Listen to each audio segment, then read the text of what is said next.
Good evening, everybody, and thank you for joining us on Gabon News. Let's see what happened this week in Gabon. The special representative of the Secretary General of the United Nations for the Central African region visited the Ombudsman of the Republic of Gabon's office as a part of a round of consultations with a view to ending peacefully conflicts in Central Africa. 2 months after his appointment as Special Representative of the UN Secretary General, Mr. Abdoulaye Bathily paid a visit to Gabon's Ombudsman, Mrs. Laure Olga Gonju. The meeting centered on peaceful resolution of conflicts in the region. I came to see the Republic's Ombudsman. As you know, she plays an essential role in the resolution of social conflicts, and that's mainly what we talked about. Ombudsmen can contribute to peace in the sub-region, whether as individual or as a group in the sub-region. I spoke to Mrs. Gonju about the opportunity that is given to all the ombudsmen in Central Africa to contribute to peace. The head of the United Nations Political Office is tasked with helping to consolidate peace and prevent conflict in the Central African region, and will be looking to Gabon's ombudsman to help him in this task. In the context of trade and bilateral relations, the Ombudsman of Gabon, the Ombudsman of the Republic of Gabon, Laure Olga Gonju, received diplomats from various institutions in Libreville, including the South African Ambassador to Gabon and the UNPD Resident Coordinator. Gabon's Ombudsman, Mrs. Laure Olga Gonju, reiterated her commitment to peace in Gabon and Africa as a whole by receiving the South African Ambassador and the Resident Coordinator of the United Nations Development Program in Gabon. I thought it would be appropriate for me to visit the Ombudsman, first of all, to wish her well on her recent appointment, as well as to share experiences with what she intends to do with this very important institution, and see if we can exchange notes and learn something from each other's institutions. We talked about the capacity building training that we could offer to the different agents that will be working with her and how we could help her develop an operation strategy in Gabon. With these meetings, Gabon Ombudsman shows her intent to collaborate with the different international institutions present in Gabon to carry out her mandate. Bloomberg Philanthropies and the U.S. Department of Commerce co-hosted the first ever U.S.-Africa Business Forum, a day focused on trade and investment opportunities on the African continent for African heads of government and African business leaders. This forum is a part of President Obama's U.S. plan to improve economic relations between the United States of America and Africa. Gabon's head of state Ali Bongo Ondimba took part in the U.S.-Africa Business Forum co-hosted by Bloomberg Philanthropies and the U.S. Department of Commerce.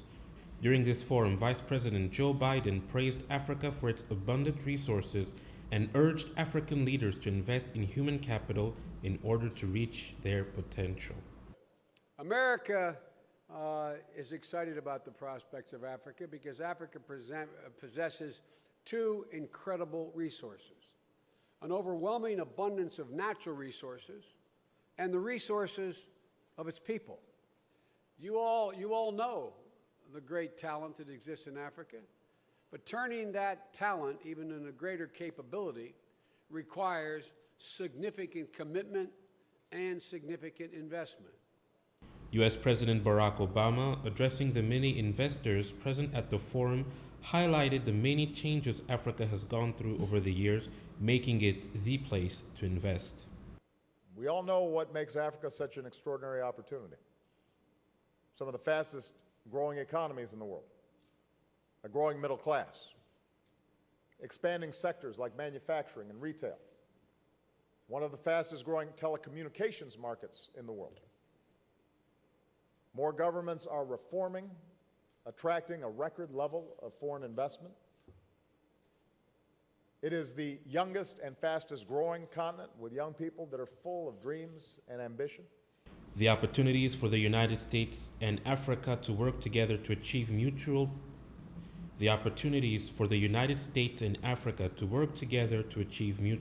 prosperity for the countries and people are growing. There is great optimism for what lies ahead, as Africa will play an increasingly central role in international commerce.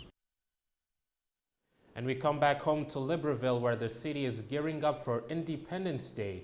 Construction teams are relaying all over the city to rehabilitate different sites, including the Place de l'Indépendance, which plays an important part in Gabonese history.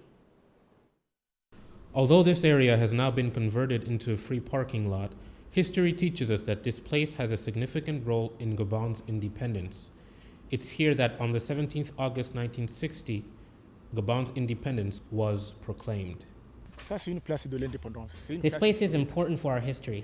Now it's a parking lot. We watch the cars, and afterwards, if people want to give us something, they do. Sometimes we also clean the cars. Construction crews have been coming here for the past few days to give this historical place a well-deserved lifting. It's good that the authorities have decided to clean up the place ahead of Independence Day. It was abandoned and had become dirty. It had become a kind of shelter for homeless people. While we congratulate the authorities for this initiative, historical places like this need to be kept up throughout the year, not only on the eve of important events. It is, after all, part of our history. And finally, in sports, our very own Pierre-Emerick Aubameyang has been impressing on a preseason tour with Dortmund. The Gabonese international striker, who was rumored to join Chelsea, has impressed with his performances as he looks to start the new season with his team. The Gabonese international striker has been in lethal form throughout Dortmund's preseason, netting 7 goals in as many games and featuring regularly in Jurgen Klopp's starting 11. Although he was involved in a transfer saga that was rumoring him to have fallen out of favor with the Dortmund hierarchy and leaving for Chelsea, Aubameyang recently stated in German football magazine Kicker that he was committed to staying in Dortmund and was targeting to score at least 20 goals this season. Aubameyang and his teammates travel this week to Liverpool, where they'll face the Reds at Anfield on Sunday. Thank you for your time and patience. You've been with us on This Week in Gabon. From all the team here, we thank you for making us your source of information, and we'll see you next week.